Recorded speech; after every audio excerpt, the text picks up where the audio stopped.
Salam, hər vaxtınız xeyir olsun. Bura Masazır yeni yaşayış massividir.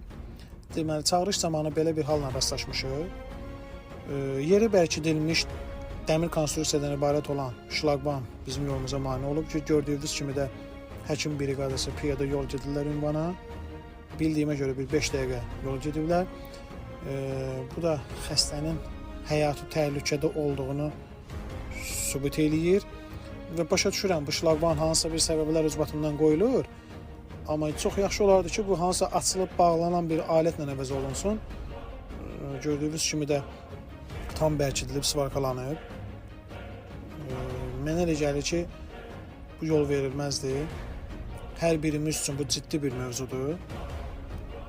Və bura yanğın baş versə, Fövqəladə Hallar əməkdaşları necə daxil olacaq?